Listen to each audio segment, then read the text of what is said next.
अस्सलामुअलैकुम, क्या हाल वाल है जी? ठीक हो? उम्मीद है जो सारे दोस्त खैर खैरियत नाल दोस्तों हंसती ते वसती जिंदगी गुजरते पे सो इंजॉय करते पे सो।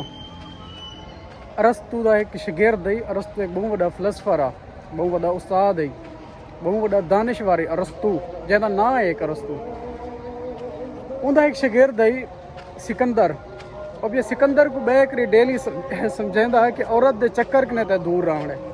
औरत एक योजना सिस्टम है कि इंदे चक्कर कने ते दूर रहने। औरत ते को कुछ ही कर सकती है, कोई भी पागल बढ़ा सकती है।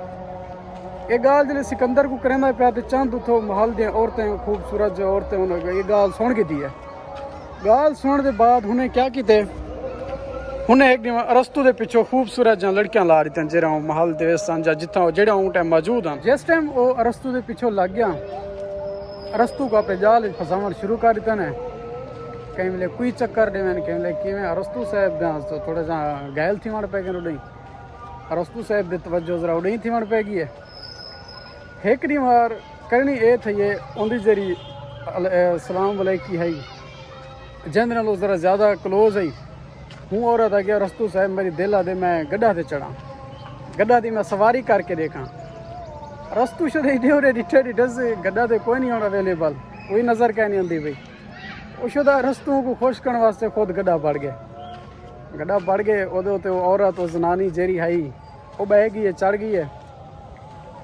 बला सड्डे ने उनके शागिर्द सिकंदर को आ बेली अरस्तू साहब जरा तो देंदा मशवरे, जरा तो दसेंदा कि बचने फितने कने फसाद कने बचने। अज वो गड्ढा बढ़िया पी औरत उत्ते चढ़ी बैठी है। सिकंदर आ गए, सिकंदर आके पूछे आओ सही है कैसे तुसा तो मेरे गुरु कहते आवे बेली ख्याल करी बच्ची है देखने आई खुद गड्ढा बने बैठो आगे चूहे उत्ते चढ़ी बैठी है।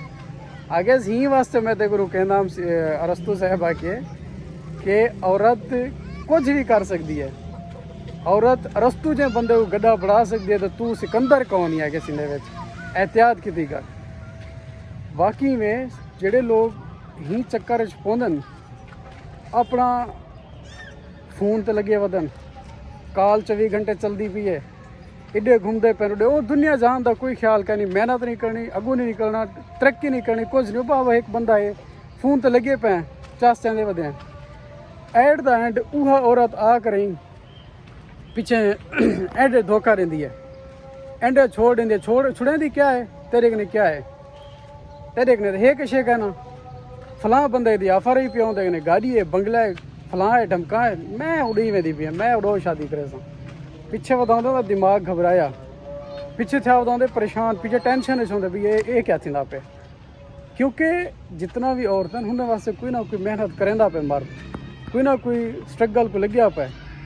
कल को वो बंदा मार के दी मोहब्बत घेन के लगा वेंदे, मार के दी चाहत घेन के लगा वेंदे। वो बंदा क्यों देखने होंदी है पी, मड्डी होंदी है पी, बंगले होंदे पे, गाड़ियां होंदे पे, जेरा होंदे पुजाड़ू यार, जेरा वक्ती तौर वाला अपना सारा कीमती टाइम उड़े ही जाए करेंदे काले ते बाद को पता लगदे जे वेली ये हुण मेरे नाल क्या थींदा पे। पिछे वो समझ आंदी है भाई आ पिछू रह गए हैं। तो लिहाजा अपने आप को इन्हें चीज़ें के बचा कर बंदा अपने काम पे फोकस करे, ध्यान देवे, अपने आप को तरक्की वाले पासे गामजन करे, अपने आप को अपना वक्त एक दफ़ा वक्त देता इंसान को, बार बार वक्त नहीं देता। वक्त को कीमती बनाना चाहिए, वक्त की कदर करनी चाहिए। अल्लाह ताला तुम सारे को अपनी हिफ्ज़ ईमान रखे, खुश रहो, आबाद रहो।